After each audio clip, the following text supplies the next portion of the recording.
Yo tout le monde, bienvenue sur la chaîne YouTube Game Trotter. Et aujourd'hui, Julien, ici présent, va nous présenter comment faire des petits meeples en bois, comme ceci, ainsi soit-il. Alors c'est lui qui va les faire, parce que moi, en termes de menuiserie, je suis un petit peu une brêle. Bah il sait pas encore, il faut le pardonner. Explique-nous tout. Aujourd'hui du coup on va s'attaquer au boulot d'un meeple. On va fabriquer d'abord un petit gabarit qui va nous permettre de tous les tracer et ensuite on va les découper. Je vais vous montrer ça étape par étape. On va essayer de faire ça de manière la plus ludique possible parce qu'aujourd'hui on ne parle pas vraiment de jeux de société. Mais on parle quand même d'un petit modèle de pimp. On va améliorer nos jeux ou en tout cas améliorer la déco. Des petits meeples en bois dans sa décoration, avec des petites affiches de Miss Meeple Design. Et là vous avez une décoration au top. Fabrication de meeples en bois, C'est parti. Première partie de votre création de meeple, l'objectif ça va être de tracer ce que vous avez envie de faire comme meeple. Là par exemple on a fait un petit meeple Saturday Night Fever. Le principe de base c'est que vous allez le découper sur du papier, simplement. Si jamais vous avez une forme qui est symétrique, pensez à la découper que d'un seul côté et à le projeter de l'autre côté. Ça vous permettra d'avoir un dessin beaucoup plus fini. Une fois que vous avez fait ça, vous allez devoir le tracer sur un morceau de contreplaqué. Votre objectif, ça va être de créer un gabarit. Ce gabarit, une fois que vous l'aurez, vous permettra de retracer plusieurs fois le même motif et on va s'en servir plus tard avec la défonceuse. Le principe là, c'est que cette pièce là, elle doit être particulièrement bien finie, dans le sens où vous allez la réutiliser plusieurs fois et vous appuyez dessus pour travailler avec les machines. Donc idéalement, vous la poncez un petit peu et ça vous fait une surface qui est bien lisse. Pour cette vidéo là, ce qu'on va faire c'est que on va utiliser un meeple le plus simple possible avec un axe de symétrie. J'ai fait plusieurs gabarits parce que je voulais aussi varier sur l'épaisseur. Au niveau des matériaux, l'idéal c'est de travailler soit du contreplaqué, soit du médium, sachant que le bois massif, vous allez avoir des déformations et souvent il est un petit peu épais. Alors que le contreplaqué, la manière dont il est collé, vous empêchera les déformations. Idéalement, lorsque vous tracez votre meeple, vous essayez d'éliminer un maximum de nœuds. Parfois, vous allez pas pouvoir vous en séparer des nœuds, mais évidemment, vous allez aussi pouvoir les coller parce qu'on va faire un meeple en 3 tranches et du coup, la tranche du milieu, elle ne sera pas vue du tout. Le principe là, c'est que vous allez simplement tracer au crayon le plus proprement possible votre petit meeple. Une fois que c'est fait, parce que là, évidemment, on l'a fait un petit peu avant, je vous montre, ouais je triche, le meeple fini. Ce qui va se passer maintenant, c'est que on va découper cette partie. L'idéal, c'est d'avoir une scie sauteuse. Essayez d'adapter la lame, essayez d'adapter aussi la vitesse de coupe, ou en tout cas l'oscillation. Le principe, c'est que là, on veut une pièce plutôt propre, et du coup, on va baisser l'oscillation. Pour ce qui est de la lame, là, je vais utiliser une lame à chantourner, du coup, je vais la changer pour les besoins de cette petite planchette. La planche, pour info, c'est une planche en pin. Elle a été achetée à Leroy Merlin, à Casto ou à Brico Dépôt. Le moindre magasin de bricolage va vous proposer des planches en pin en 18 mm ou en 20 mm. Du coup là c'est la petite partie découpage, découpante.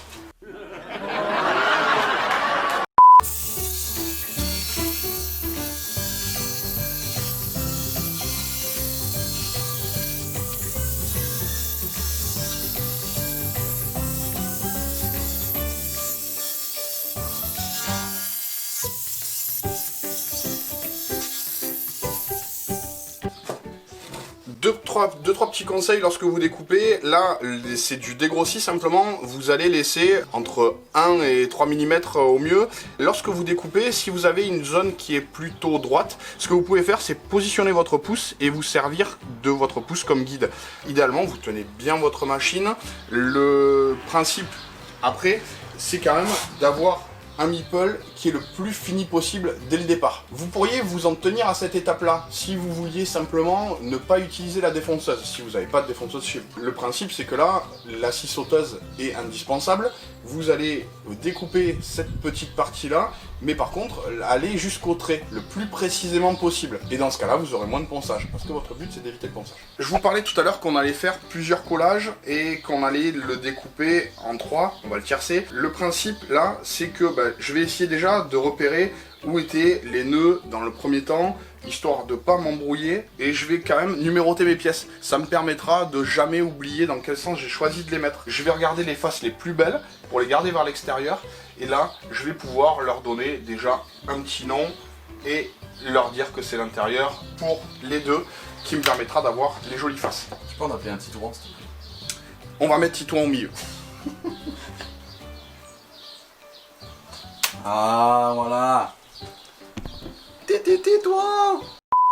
Je vais utiliser le gabarit qui m'a servi pour tracer et je vais le positionner directement sur ma pièce et je vais clouer ma pièce pour avoir le gabarit. Lorsque je le fais, je l'ai collé côté intérieur, ce qui va me permettre de ne pas avoir les trous des petits clous. Alors j'ai déjà pré-percé ce petit gabarit. Et je vais laisser la tête pour qu'on puisse le sortir tranquille.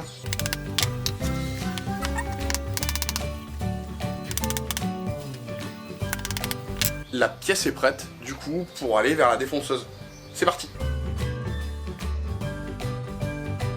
Au préalable, j'ai réglé ma hauteur, ce qui va me permettre en fait d'avoir le roulement à billes sur la partie médium que j'ai comme gabarit, et je vais défoncer cette partie-là. En fait, ces deux parties-là sont à fleur.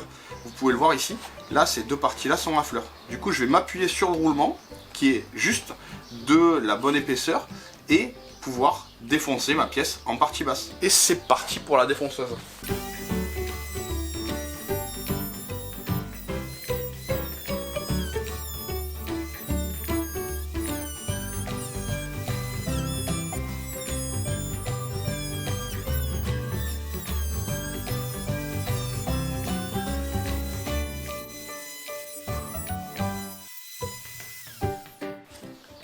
Et dans ce cas-là, votre pièce, elle est presque terminée. Là, le principe, c'est que on a fait au plus fin à la défonceuse, ce qui va nous permettre d'avoir un minimum de ponçage. On va refaire comme ça 3 pièces qui vont nous permettre d'être collées ensemble. C'est parti pour le collage.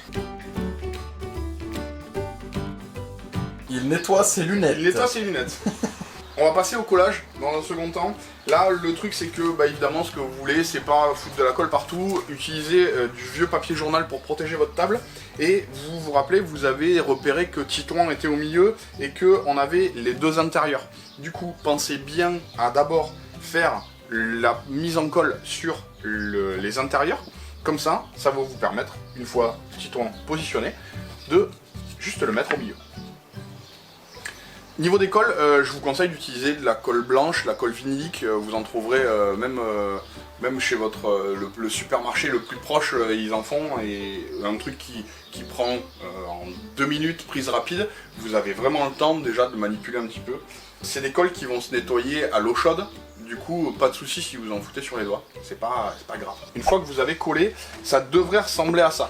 Vous allez serrer votre pièce, moi j'ai des pinces plutôt bas de gamme. Vous pouvez utiliser des serre-joints comme cela. L'idée quand même, si vous faites ça, c'est de protéger votre pièce. Donc c'est d'avoir des petites cales, ça peut être simplement des petites cales comme ça, qui vont vous permettre de ne pas abîmer votre pièce lorsque vous serrez avec des serre-joints. Parce que la pièce, ses côtés extérieurs sont des côtés qui sont finis. En principe, vous allez reponcer ça, mais votre but c'est de ne pas poncer à l'infini. Niveau temps de séchage, il va falloir attendre au moins 24 heures.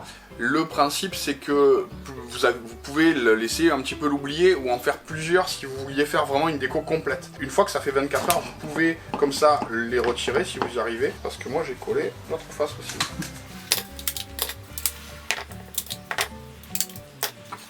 Une fois que vous avez cette pièce là, le principe c'est que vous voyez que vous aviez quand même on va dire des petits défauts au niveau de votre défonceuse. Donc ça dépend à la vitesse à laquelle vous avez fait votre pièce et aussi le bois de base que vous aviez pris. L'idée là, ça va être simplement de le poncer de manière assez fine pour que vous puissiez avoir un rendu peinture qui soit vraiment sympa.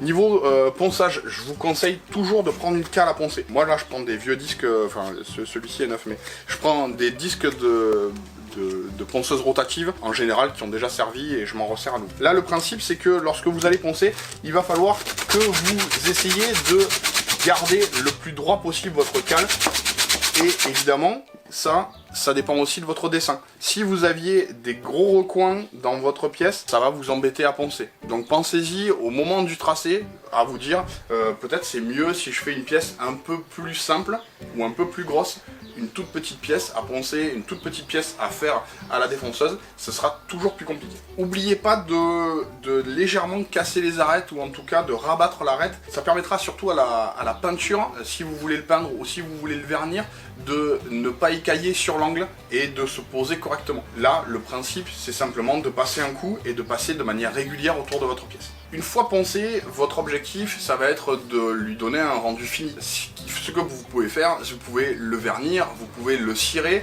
ou vous pouvez encore le peindre.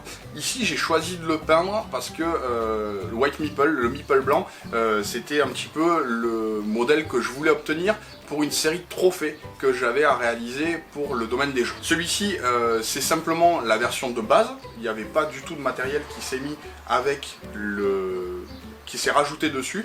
Et après, on a fait d'autres modèles qui nous permettaient de faire un petit peu la différence entre les prix. On vous fait un petit tour d'horizon tout de suite.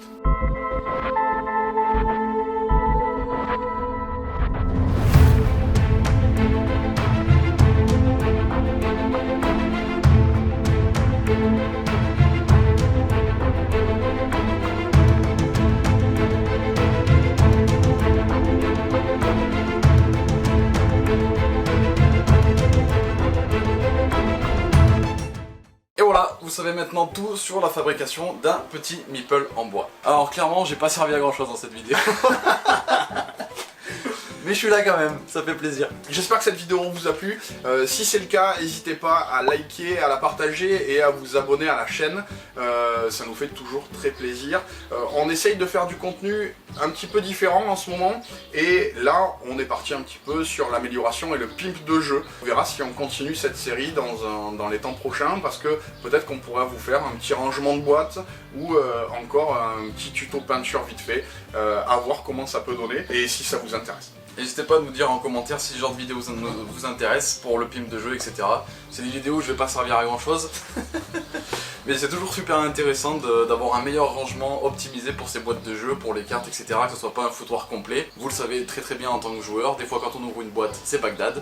Donc ça peut être vraiment très sympa. J'aimerais bien voir aussi si vous avez réalisé vos meeples grâce à cette vidéo ou si vous aviez des meeples déjà chez vous que vous aviez fait. J'aimerais bien avoir des photos si ça vous dérange pas. Et moi ça me ferait très plaisir de voir vos réalisations. On se retrouve très prochainement dans d'autres vidéos qui parleront soit de jeux, soit de pimp de jeux. Maintenant on sait plus. On sait plus. Tant de concepts. On vous dit tout de même de jouer bien. Jouer malin. Et à bientôt. Ciao.